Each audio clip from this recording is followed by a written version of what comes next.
Hello students, welcome to this new session of Python. Today we are going to study various operators in Python. Before we start with today's session, just let us try to quickly revise the topics that we had studied yesterday, or rather in the last session. We had studied variable naming rules, the basic rules for naming variables in Python. We had seen that if two variables store the same value, that value is stored at the same address, and that is why we say that Python is more memory efficient compared to other languages. We had also had an overview of the various data types available in Python. We are going to study them in detail, but today we are going to look at various operators in Python. Now, most of you have already studied these operators in other languages, but we just try to revise and some of the symbols get changed.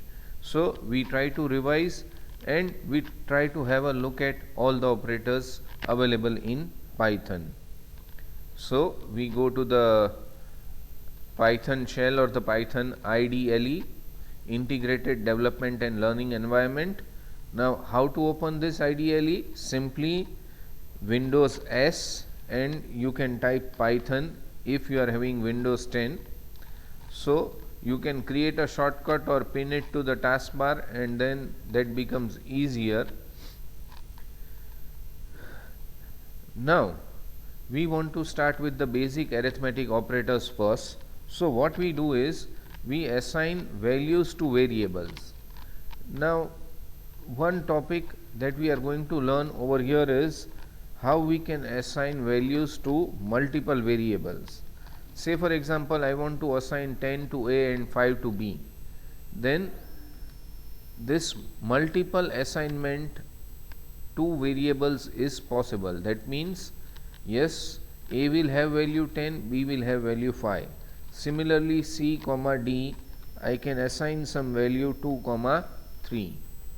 Now, if I want to check what are the values assigned to this variables, I can just type ABCD and give enter, and the value of the corresponding variables are there on the screen. A10, B5, C2 and D is having value 3. So, this is again something that you might not see in other languages, in other computer languages. Fine. Now, let us try to see the basic arithmetic operators. Addition, subtraction and multiplication, quite simple. Let us try to execute a print command. First A plus B, that is the basic addition operator.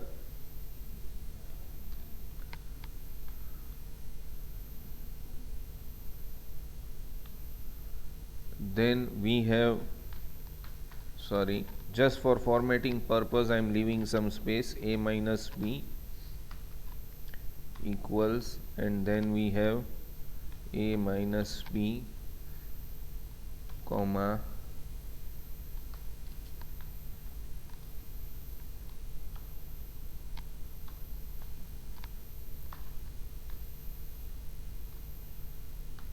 and normally separator is a space character. We don't want anything as a separator character, and you can see the output. The A plus B gives 15, A minus B gives 5 and A star B gives 50. So, quite simple, the first three arithmetic operators: addition, subtraction and multiplication. Now, let us try to understand this double asterisk operator. This is something similar to the power function or the raise to, that we are generally the term raise to we are familiar with as far as mathematics or arithmetic is concerned. So print, say for example, a star star c equals comma a star star c. Then we have c star star d equals comma c star star d, sorry, comma c star star c equals comma c star star c, and just for the formatting purpose I will give separator equals nothing, that means no space as a separator, and just let us try to check. Now how does this a star star c work? A star star c is equal to 10 star star 2, that means 10 raised to 2. Let me just show you in the notepad. A star star c, that is nothing but equal to 10 star star 2. That means generally we use the caret sign for raised to 10 raised to 2, that is equal to 10 star 10, and that is why it gives the result 100. Similarly c star star d, that is 2 raised to 3, that is 2 star 2 star 2, so that comes to 8. And similarly c star star c will give you 4. So this is something, double asterisk is something equal to as raised to or similar to the power function that you might have studied somewhere else in Excel or C language or maybe some other places. Fine. Now the slash, double slash and modulo operator or the percentage operator are somewhere related to each other. So let us try to study all of them together. We write a print command once again, print, say for example a slash c equals comma a slash c comma, in fact I should have written over here, okay, no problem, a slash d equals, I should keep a space, comma a slash d, sorry,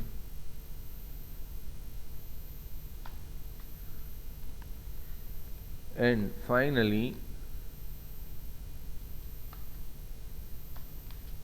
a double slash d equals comma a slash slash d. Just let us try to check the output. In fact I forgot, separator is equal to, now a slash c, that means 10 divided by 2, so the answer is 5. If you observe carefully, it is 5.0. That means when you use a single slash, the result is displayed in terms of a floating point value. Now when you give a slash d, what happens? D is 3, so 10 divided by 3 is 3.33. Again the result is in the form of floating point. But when you use double slash, then it returns the result in the form of integer. That means it will just give 3. So now what is a percentage d. I can directly give like this also.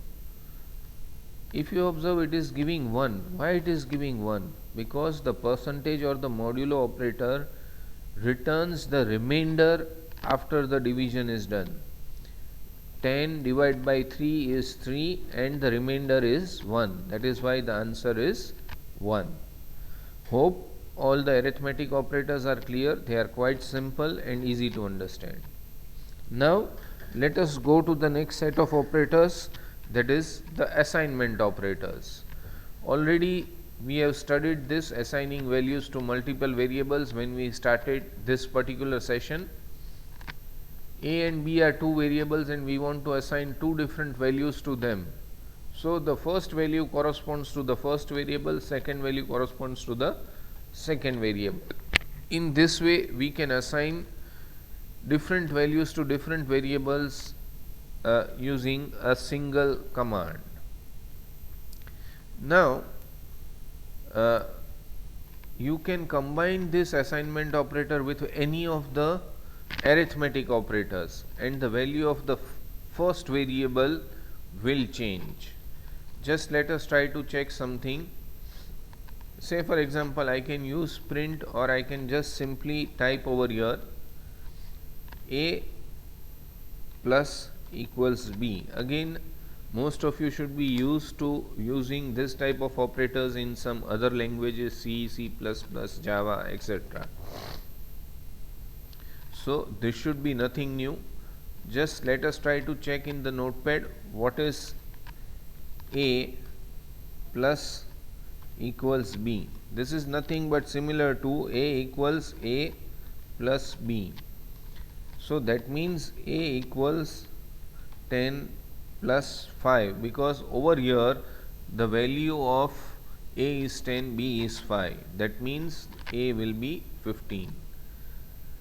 Now we try to print a comma b, the two values. Then you can see the value of a is changed to 15, b is as it is 5.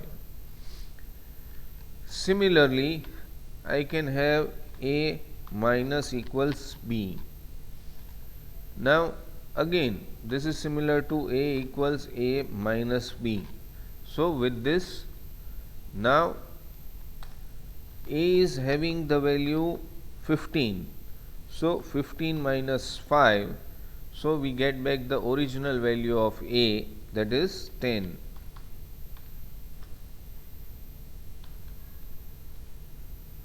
When we try to print the two values a comma b, again we get the original value of a back, that is 10 comma 5. So like this, students, you can try to combine any of the arithmetic operators with the equal sign, and the first variable generally will be affected if you use the assignment operator carefully. Now we move on to the next set of operators, that is comparison or relational operators. Again you have studied these operators. Now one thing different as far as comparison operators or relational operators and the logical operators is, it returns the output in the form of a Boolean value, that means generally in the form of true or false. Now let us try to check some of these things on the command prompt itself. Say a equals b. What happens? It returns false. Now let us try to check the other one, a not equals b. So what happens? It returns true. So this way, because a is 10 and b is 5, so this way you can observe that the relational or comparison operators return the Boolean value in the form of true or false. Similarly, I can give a greater than equals b, of course that will return true. So again these operators are quite simple. You can try out the other combination as well, less than, greater than, or maybe any other combination, and you will get the correct result. Now Again, logical operators are common and you might have studied in almost all languages or maybe in anywhere, any subject of computers. But everywhere AND is represented maybe somewhere as double ampersand or single ampersand or maybe using some other symbols. Over here in Python, AND or NOT are represented just by AND or NOT. So, generally, when do we require to use this? Again, let us try to go to this notepad. Say for example, I am writing A greater than equals B. Now, in this entire thing is referred to as an expression where we have a binary operator in between in the form of greater than equals. A as well as B are referred to as operands. That means two operands and one operator and one expression. Logical operators are generally required when you have two such expressions. Say for example, you want to check A equals, you have two conditions, A greater than equals B and A not equals B. The AND operator ensures that a true value is written only if both the expressions are satisfied, both the conditions are true. Let us try to execute this particular example.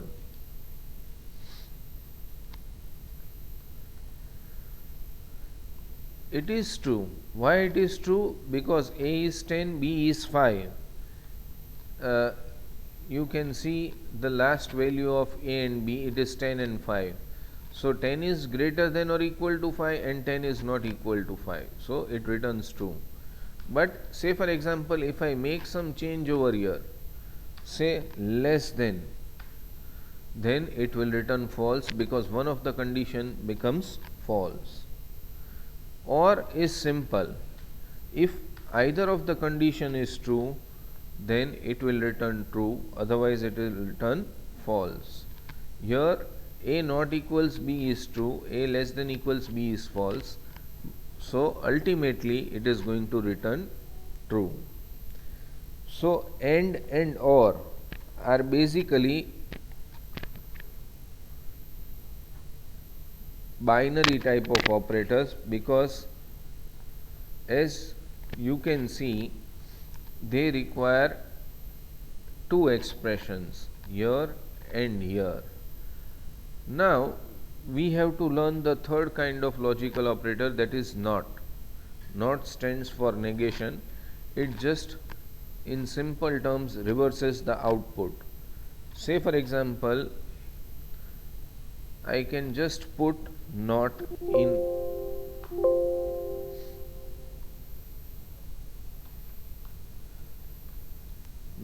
in front of the result over here. This thing has to be in brackets and you can observe that the result becomes false. Similarly, if there is a single expression, then also I can use NOT and you can observe that A greater than equals B is true, but not A greater than B, that returns false. So again students, it's quite simple. So with this we end this short session where we have learned four type of operators, but in the next session we are going to learn the bitwise operators. In order to learn bitwise operators, you need to know how to convert a decimal number to binary and a binary number to decimal. Don't worry students, we will try to revise the conversion of binary to decimal and decimal to binary. So the next session will be on bitwise operators and binary to decimal, decimal to binary conversion. For the moment we stop this session. Thank you.